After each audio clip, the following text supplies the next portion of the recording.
Hi hello എല്ലാവർക്കും നമസ്കാരം. നമ്മുടെ വീഡിയോയിലോട്ട് ഇപ്പം ഞാൻ ഒരുങ്ങി കിട്ടിയിരിക്കുന്ന എങ്ങോട്ടാന്ന് വെച്ചാൽ നമ്മളൊരു കല്യാണത്തിന് പോവുക. ആറ്റുകാൽ അമ്പലത്തിൽ കല്യാണത്തിന് പോവുക. ഇത്രയും നാളായിരുന്നു ഞാൻ ഇന്നേ വരെ ആറ്റുകാൽ അമ്പലത്തിൽ പോയിട്ടില്ല. ഇപ്പം കലയ്ക്ക് ഒന്നിനും പോയിട്ടില്ല. ഇപ്പം നമ്മൾ 3 പേരും കൂടി പോകാനിരിക്കുന്നുണ്ട് കല്യാണത്തിന്. ഇപ്പോൾ ഇവൻ കാണിക്കുന്നതെന്ന് വെച്ചാൽ ചെണ്ട കൊട്ടയാണ്. അമ്പലത്തിൽ പോകണമെന്നാണ് ഇപ്പോൾ അവൻ്റെ വിചാരം. ചെണ്ട കൊട്ടുന്നത് കാണാൻ പോവുക എന്നാണ് അവൻ്റെ വിചാരം. നമ്മളെല്ലാം റെഡിയായി. അപ്പുറത്തെ വീട്ടിൽ നിന്നും അമ്മാമ്മയൊക്കെ ഉണ്ടായിരുന്നു. അങ്ങനെ അപ്പുറത്തവർ എല്ലാവരുമായിട്ട് നമ്മൾ പോയി. ഒരു 2-3 വണ്ടി ഉണ്ടായിരുന്നു. രാവിലെ ഒരു 8 മണിക്ക് ആണ് പോണത്. നമ്മുടെ വീട്ടിൽ നിന്നും ആറ്റുകാൽ പോകാൻ ഒരു 1.5 മണിക്കൂറോളം ട്രാവലുണ്ട്.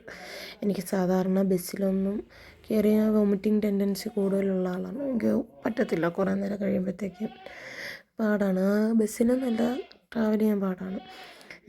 അവൻ എൻ്റെ അടുത്തല്ല ഇരുന്ന മോൻ, അമ്മേൻ്റെ അടുത്താണ് ഇരുന്നത്. അങ്ങനെ ഞാൻ ഇടയ്ക്ക് നോക്കിയപ്പോൾ അവിടെ എണീച്ചിരിക്കുന്നു. കുറേ കഴിഞ്ഞപ്പോഴാണ് ഞാൻ ഓർമ്മ വന്നത് എൻ്റെ അമ്മ അവൻ്റെ അടുത്തില്ലെന്ന്. അതാണ് തിരിഞ്ഞ് നോക്കുന്നത്. ഒടുവിൽ അവൻ കണ്ടുപിടിച്ച് ഞാൻ ഇരിക്കുന്നത്.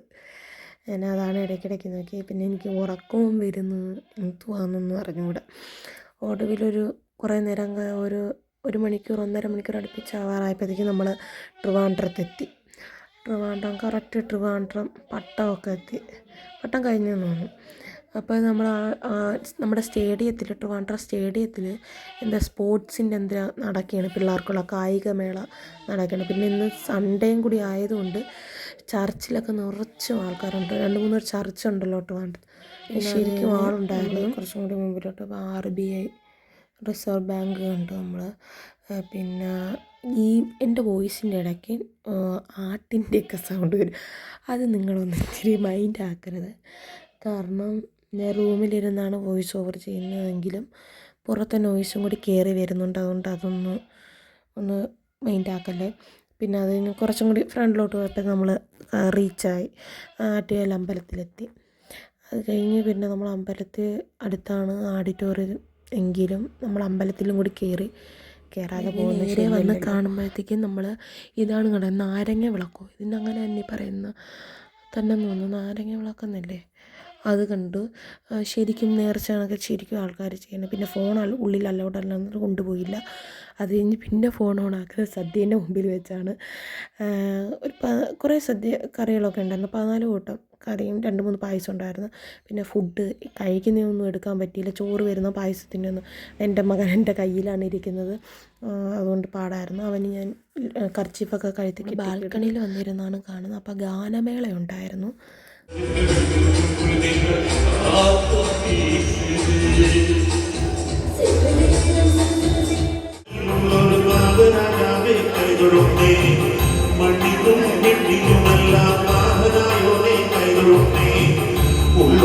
രണ്ടാമത്തെ ആളുടെ സൗണ്ട് നല്ല രസമുണ്ടായിരുന്നു. നല്ല ഫീലിംഗ് ഉണ്ടായിരുന്നു ആ പാട്ടിന്. പിന്നെ മാരേജ് നടന്നത് അമ്പലത്തിൽ വെച്ചാണ്. താലികെട്ട് ഗുരുവായൂരൊക്കെ നടക്കുന്ന പോലെ താലികെട്ട് അവിടെ അങ്ങനെ ഇവിടുത്തെ മോണിറ്ററിൽ താലികെട്ട് കാണിച്ചിരുന്നു. പിന്നെ അതൊക്കെ കണ്ടതിന് ശേഷം അവർ ഇവിടെ മണ്ഡപത്തിൽ വന്നിരുന്ന് ബാക്കിയുള്ള ചടങ്ങുകൾ, മാലയിടലും അങ്ങനത്തെ ചടങ്ങുകളൊക്കെ ആയിരുന്നു. പിന്നെ അത് കഴിഞ്ഞ് വെക്കുന്ന തന്നെ ഇറങ്ങി. കൊച്ച് കുറേ നേരം അവിടെ ഇരുന്നില്ല. ഭയങ്കര തിരക്കും ഇതൊക്കെ ബുദ്ധിമുട്ടായതുകൊണ്ട് വെക്കാൻ തന്നെ നമ്മൾ അവിടെ നിന്ന് ഇറങ്ങിയായിരുന്നു. അവിടെ ഇരിക്കുമ്പോൾ തന്നെ അവൻ്റെ ചെരുപ്പ് ഊരിയിട്ടും കാണിച്ചു തരികയാണ്. എന്നിട്ട് ഒളിച്ചൊക്കെ നിൽക്കുകയാണ്. ഭയങ്കര കലിയുമൊക്കെ വരുന്നു. ഞാൻ ഊരിയിടും. അതായിരുന്നു കുറേ നേരത്തെ കളി. കാരണം അവനും എൻ്റർടൈൻമെൻറ്റ് വേണ്ടി കുറേ നേരമൊന്നും ഇരുന്നില്ല. അതിന് മുമ്പ് താഴെ ഇറങ്ങി വണ്ടീൻ്റെ അടുത്തോട്ട് പോയി. എനിക്ക് കുറച്ച് ഫുഡൊക്കെ കഴിച്ച് കുറച്ച് തലകർക്കൊക്കെ അങ്ങനെ വോമിറ്റിംഗ് ടെൻഡൻസി കൂടുതലായിട്ട് വന്നപ്പോഴത്തേക്കും നാരങ്ങ കയ്യിൽ കിട്ടി. നാരങ്ങ ജസ്റ്റ് എടുത്ത് മണപ്പിച്ചിരുന്നു. അത് കഴിഞ്ഞ് ഭയങ്കര ബഹളമായിരുന്നു കൊച്ച്. അവന് കളിപ്പാട്ടം വേണമെന്ന്. പിന്നെ കൈ കിട്ടിയൊരു പമ്പരം വാങ്ങിച്ചു കൊടുത്ത് അങ്ങനെ അത് വെച്ച് കളിച്ചാണ് ഇരുന്നത്. കുറേ കഴിഞ്ഞപ്പോഴത്തേക്കും വോമിറ്റിംഗ് ടെൻഡൻസി കൂടിയപ്പോൾ നാരങ്ങ തൊലിച്ച് അതിൽ നിന്ന് ഞാൻ ചാറ് ചെറുതായിട്ട് കുടിച്ചുകൊണ്ടിരുന്നത്. അപ്പോൾ അങ്ങ് പോയി. പിന്നെ നമ്മൾ നേരെ വന്നതും പിന്നെ നമ്മൾ വണ്ടി എടുത്ത് പിന്നെ റെയിൽവേ സ്റ്റേഷൻ കണ്ട് അങ്ങനെ കുറേ സാധനങ്ങളൊക്കെ കണ്ട് കാണുന്ന ഒരു ടൂർ പോലെയായിരുന്നു നമ്മൾ കണ്ട് വന്നത്. അപ്പം ഞാൻ നിങ്ങളുടെ ഒരു കാര്യം പറയാം. മാക്സിമം നിങ്ങൾ കമൻറ്റ് ഇടാൻ ശ്രമിക്കാമെന്നില്ല, കമൻറ്റ് ഇടുക. നമുക്ക് അതനുസരിച്ച് നമുക്ക് വീഡിയോസ് കുറേ ക്രിയേറ്റ് ചെയ്യാമല്ലോ.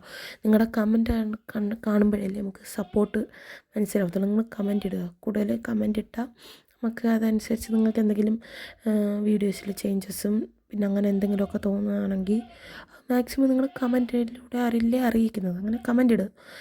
ലൈക്ക് അടിക്കുക. ഉടനെ തന്നെ വെറൈറ്റി വീഡിയോസ് നമ്മൾ ഡെയിലി അപ്ലോഡ് ചെയ്യാൻ ശ്രമിക്കുകയാണ്. ഇപ്പം നമ്മുടെ ലൈഫിൽ ഏറ്റവും വലിയ നല്ലൊരു കാര്യം ഇപ്പോൾ സംഭവിച്ചിരിക്കുകയാണ്. അത് നിങ്ങളുടെ അടുത്ത് പയ്യെ പറയാം. ഒരു ലൈഫ് ടൈം ഒരു മൈൽ സ്റ്റോൺ അച്ചീവ്മെൻ്റ് എന്ന് പറയാം, അത് കണക്ക് ഒരെണ്ണം അടുത്തൊരു അച്ചീവ്മെൻറ്റ് നമ്മുടെ ലൈഫിൽ നടന്നിരിക്കുകയാണ്. അതും കാണിച്ചു തരാം. ഉടനെ തന്നെ അതിൻ്റെ ഒരു വീഡിയോ വരുന്നതായിരിക്കും. അപ്പം മാക്സിമം നിങ്ങളെല്ലാവരും സപ്പോർട്ട് ചെയ്യുക. എല്ലാവരും വീഡിയോസ് ലൈക്ക് അടിക്കുക, ഷെയർ ചെയ്യുക, കമൻ്റ് ഇടുക. അപ്പം ഇത്രയേ ഉള്ളൂ. മാക്സിമം എല്ലാവരും ലൈക്ക് അടിക്കണേ. അപ്പോൾ ഇത്രയും പറഞ്ഞുകൊണ്ട് ഇന്നത്തെ വീഡിയോ നിർത്തുന്നു. ബൈ.